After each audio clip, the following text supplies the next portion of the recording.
It is to make his yogic realization concrete in the world in which we are living. It is through Savitri we can now get directly in touch with what he has achieved in yogic life. It is our means now to grow into the divine possibilities which are present for us. We can beautiful, joyous, happy, powerful, full of knowledge, full of love, all those things which we should have, those we can achieve through Savitri. It is for that purpose he has given Savitri as a gift to us, that we really grow in the light of the Supreme, that we live in the love and beauty of the Divine Mother. It is for that purpose he has given Savitri to us.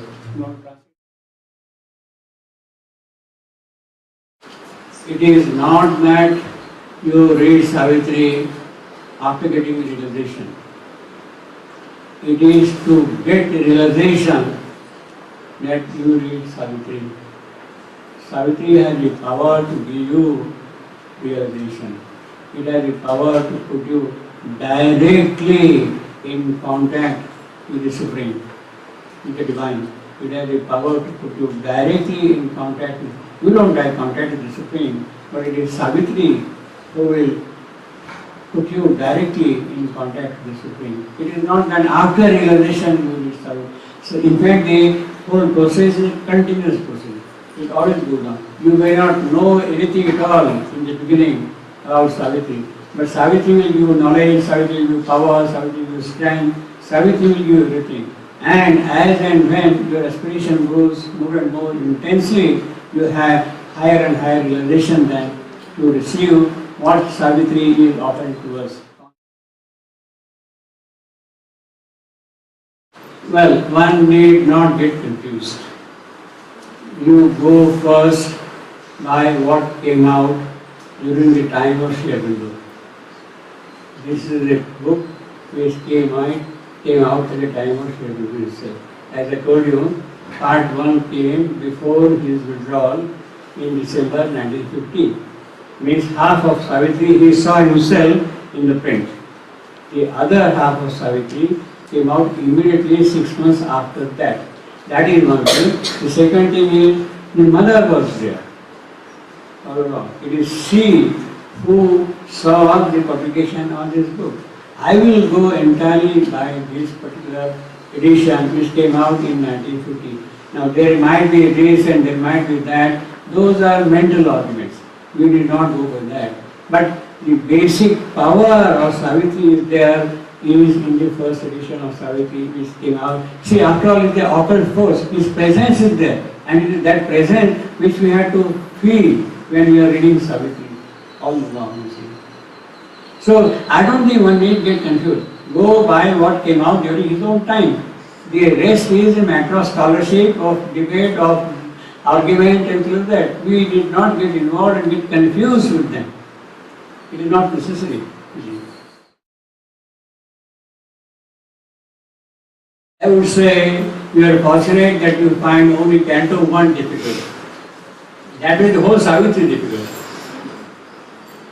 See, it is a question of our establishing contact with the spirit of Savitri. Mentally, from the point of view of literature, from the point of view of composition of poetry, surely Canto 1 is a difficult canto. It means that we have to widen our idea, our thought, our mind. Sri Aurobindo wrote first canto, the Symbol Dawn, 25 times.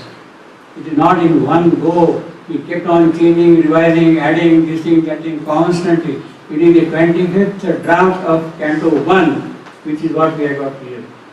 And you see, if he is doing it that, it means he is constantly putting something more and more into it all the while. And it is for us now to grow into that thing constantly. So from that point of view, Canto 1 is definitely difficult. But I said the whole Savitri is difficult. That is one aspect of it. The other aspect is, see, Canto 1 is something, why it is difficult for us?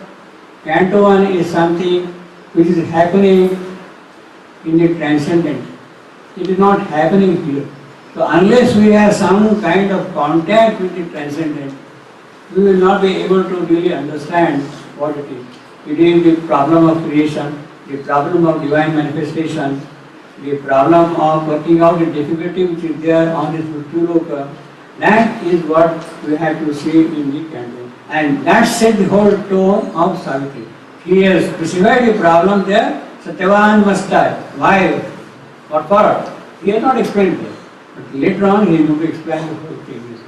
Actually there is a little book there, I think you can show that. Just take it down. This is a book exclusively devoted to the opening canto of Savitri, December Dawn. It will give you some idea perhaps in case you are reading. In fact, this is running into about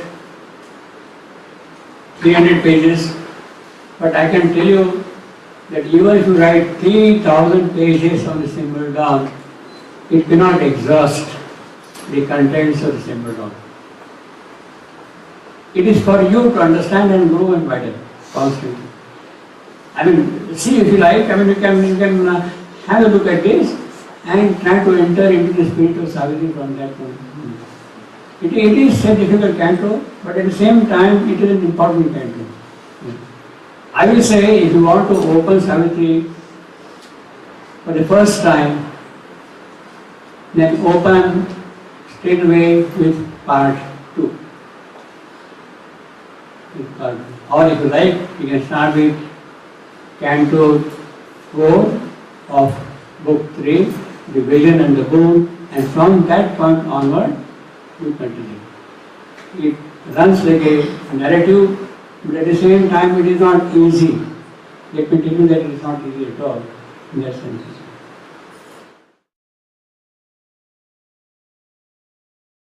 You can do Savitri the way it is convenient to you, but there is a certain occult truth of fixing the time and also the duration.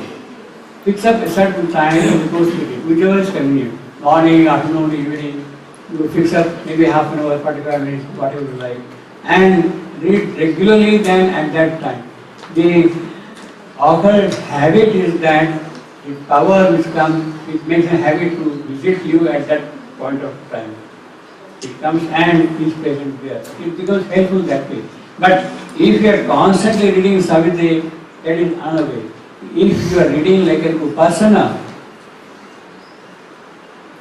then I will say keep a fixed time for that. But Savitri can be done in many ways. You can read, I don't know how you read, you can read Savitri aloud. You can read quietly for yourself. You can write Savitri. You can repeat Savitri again and again in the same passage.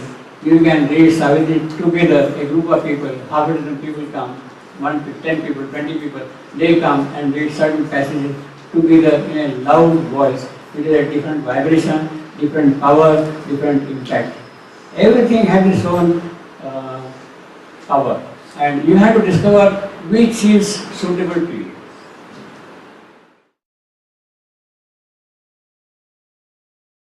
Savitri was a yogini, and she had the power to go out of her physical body. And she was able to follow Yama. And while she was following Yama, she was arguing with him. Yama was arguing with her. Basically, it is not only argument as in a debate as we do. It is, she is throwing a power at Yama. Yama is throwing it back to her. It is a kind of a battle. It is a battle. And in that battle, finally, she wins victory over Yama. She conquers Yama. And then that true Yama, he comes out and gives food to Savitri.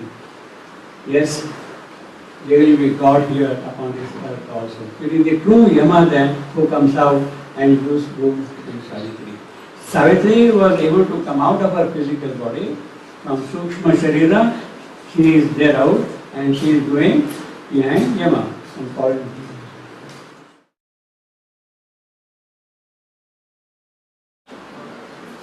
What kind of goddess? The word Savitri in Sanskrit, it comes from Savitra. The daughter of Savitra is called Savitri. The daughter of Savitra is called Savitri. Now, who is Savitra? Savitra is the sun god, Surya Devata. Savitri is the daughter of the sun god of Surya Devata. In Shaivando's language, sun god is the supramental light, supramental God. It is the Shakti, the power of the supramental God who has come down here on Mrityu Loka, upon this earth. So it is the supramental Goddess who has taken our birth to take us from this difficult situation to the higher glory. Savitri is essentially the daughter of sun god.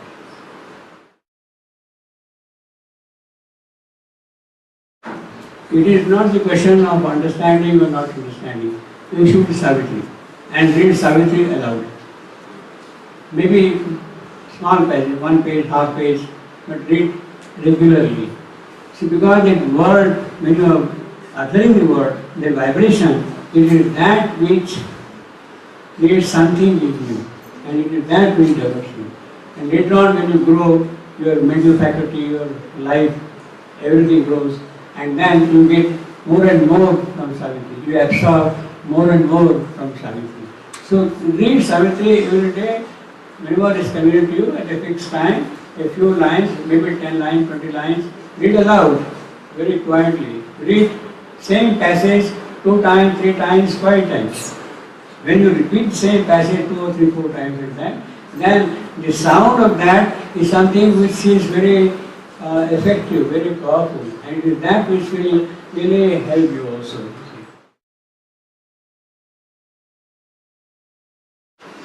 Before I answer your question, let me tell what she had asked about reading Savitri.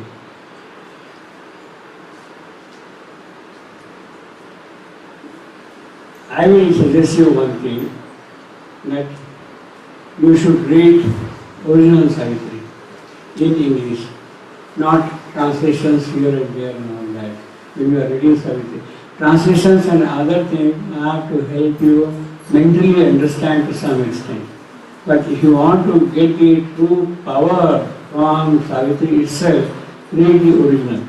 So for that purpose, you should learn very good English, how to utter English words in the correct manner and then pronounce them and read constantly. You must read with careful understanding of the English language words.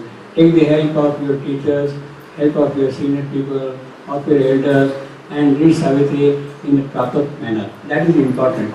And read the original Savitri. Original means Shaivandu Savitri. There are translations, they are helpful. But if you want to really get the power, read the original. This is my advice to you. The other question, why there are symbols? It is not a question of why they are symbols. It is an act of supreme grace that they have given us these symbols. Shaivandu and the mother, they are given their symbols. Shaivandu symbol, one triangle descending down, one triangle ascending up, and a square in between. There is a meaning in that. And the meaning is the 3 powers of the Transcendental Supreme, they are coming down in this earth.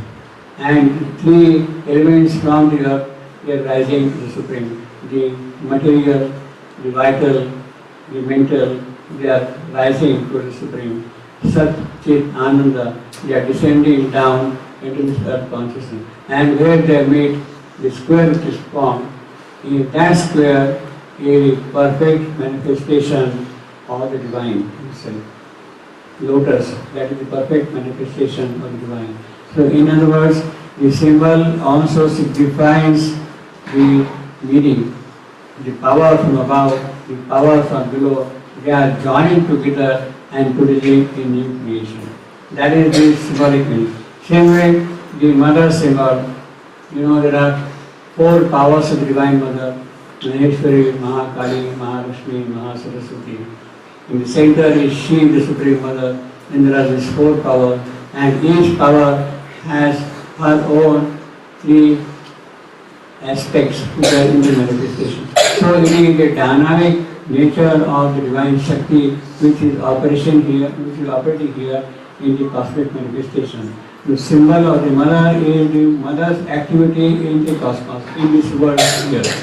And it is that which is represented here. But apart from that mental understanding of the symbol, what is important is, it is something which has been given to us as a gift, as a grace. Their symbols are an act of grace. And if we live in those symbols, it means that we not only are protected, but also we grow in them. We live in them, we grow in them. That is more important. Shivandu wrote whatever he wrote in Savitri from the supramental consciousness. From the supramental consciousness. But that consciousness has to be expressed in our language. See, there are 4 grades of languages. What we speak is called Vaikhari. And the language in which the gods speak among themselves, the transcendent language, is called Turiya. So there are grades of languages. Now to translate that language of the gods into our human language is a process. What Shivandu was doing was, he was bringing down that expression of the transcendental language into our language. He brought that force into our language here. And that is why Savitri becomes Mantri. Mantra means it can bring down the power of that language into our expression here. So when you speak of mantra, it means that it has immediately the power to put you in contact with the Supreme. When you are chanting Shivandu Gayatri Mantra, Tat Savitu Ravaram Yampam Jyoti Parasya Dhimahi Janna Satyena Dhimahi. If you do it, it can put you directly in contact with the Supreme Light. Now that mantra, how did that mantra come? How did the Vedic rishis got that mantra? They had opened out themselves to receive that higher expression into our language.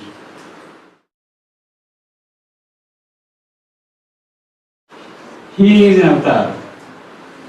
When the Supreme God comes down here on this earth, he comes as an avatar. He comes as an avatar, and therefore he accepts all our difficulties, all our sorrow, all our suffering. He accepts them. If he did not accept them, then those difficulties cannot be solved. So he undergoes through all those experiences through which we also go. Unless he goes through those experiences, he cannot solve them. But he does not stop with that. He constantly keeps on bringing down the supreme power of the God himself into this world here. That is why he comes here. So that the difficulties are removed forever from this creation. The avatar comes from age after age. Gita says, no, yuge, one yuga after yuga I come. Gita says, Arjuna, is told by Krishna that I come here life after life, constantly, to take you to the higher spiritual possibilities. What is Buddha given? Well, but that is not a good question.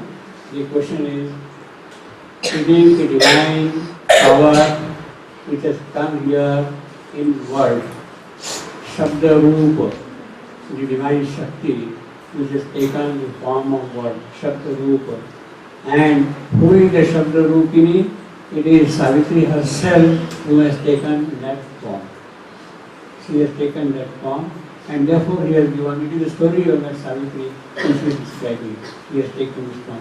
That is one thing. The second thing is, Shabda also calls his Savitri a region and a symbol. Savitri is a region, Katha, Prachin Katha, and a symbol, Pratik. Now, symbol is Pratik, we are already saying to some extent. Legend is the story of Savitri. He has taken the story of Savitri from the Mahabharata.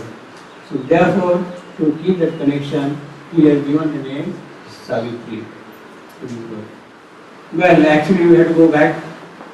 It is a story which belongs to the period of the Rigveda. That story has been narrated in the form of that thing has been narrated in the form of a story by Vyasa in the Mahabharata. The Rigveda speaks of Savitri as the divine incarnation, the goddess taking birth here to carry out the work of the divine in this mortal creation. On Mrityuloka. On Mrityuloka, the divine Shakti has to come and express itself here. That is the essential realization of the Vedic rishis which was there all along. And it is that thing which Vyasa in the Mahabharata has told in the form of a story to us. So that the common man, people who have some realization, can understand, can grasp what is really behind that thing. Now because that story, that Vedic realization has in it everything that Sri Aurobindo wants to express, the divine realization in this creation. That is what Sri Aurobindo wants to express. So he finds that story very, very proper, complete, most appropriate story to express all his spiritual experiences, all his spiritual realization in the nature of a story.